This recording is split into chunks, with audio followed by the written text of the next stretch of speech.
পবিত্র ঈদ উল ফিতরে যারা আমরা সুন্নাহ মানতে চাই, কয়টা সুন্নাহ আমরা আমল করতে পারি?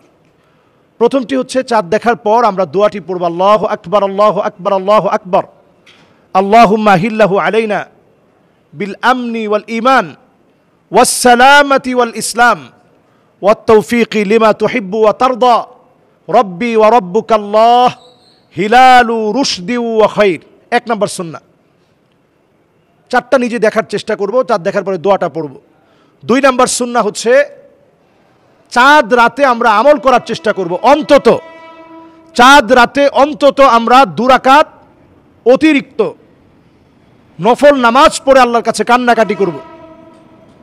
3 নম্বর সুন্নাহ হচ্ছে ঈদ উল ফিতরের প্রস্তুতি যেন আমাকে ফজর ভুলায় না দেয়, ফজরের নামাজটা জামাতের সঙ্গে গিয়ে আদায় করব।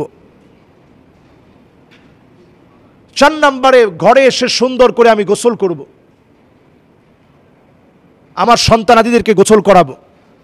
5 নম্বরে লুবসু আহসানি সিয়াব, সবচেয়ে সুন্দর জামাটা আমি পরিধান করব।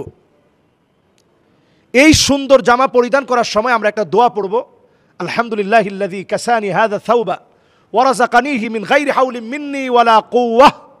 এই দোয়াটা আমরা পড়ি।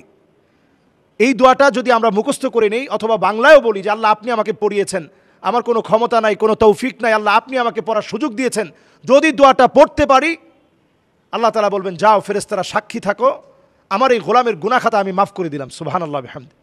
আমরা নতুন জামাটা পরিধান করলাম। এরপর 6 নাম্বার আমার কাজ হচ্ছে ঘর থেকে বের হওয়ার সময় বেজোর সংখ্যক খেজুর খেয়ে নেওয়া।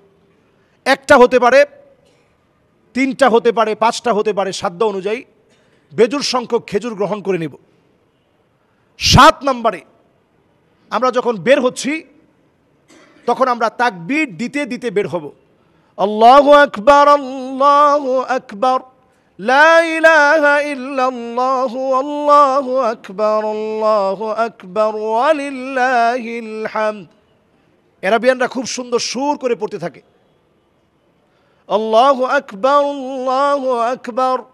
লা ইলাহা ইল্লাল্লাহু আল্লাহু আকবার ওয়া লিল্লাহিল হামদ।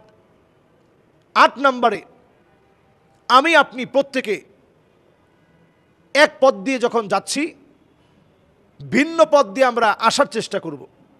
9 নম্বরে খতিবের সামনে গিয়ে মনোযোগ সহকারে খতিবের কথাগুলো শুনব। 10 নম্বরে 2 রাকাত নামাজ, যেই নামাজের আযান নেই, ইকামত নেই, এমন 2 রাকাত নামাজ আদায় করব। 11 নম্বরে নামাজের পরে খুতবা শুনব।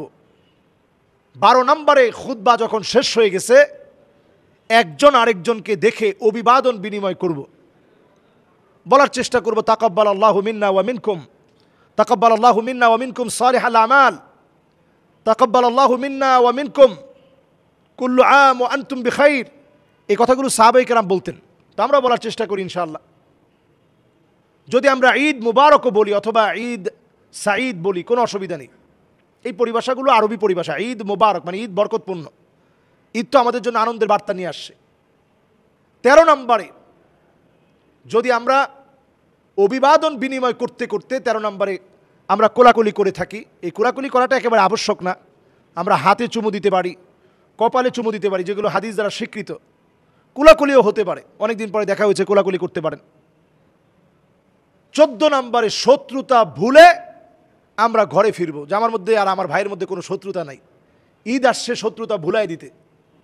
15 নম্বরে আমরা ইস্তেগফার পড়তে পড়তে নিজের আল্লাহর কাছ থেকে একটা প্রাপ্তি উপলব্ধি করে যে আজকে আমি কিছু পেয়েছি আল্লাহর কাছ থেকে, এই উপলব্ধি বোধ নিজের ভিতরে জাগ্রত করে আমরা ঘরে এসে পরবর্তী নামাজের জন্য আমরা প্রস্তুত থাকব।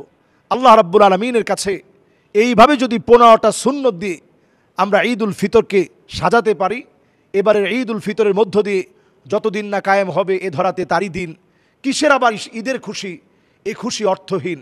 একটা সমাজ আসবে, একটা সময় আসবে মাজলুমদের মুখে হাসি ফুটবে, সেদিন আমরা চূড়ান্ত আনন্দে আনন্দিত হতে পারবো। আল্লাহ তাআলা তৌফিক দান করুক।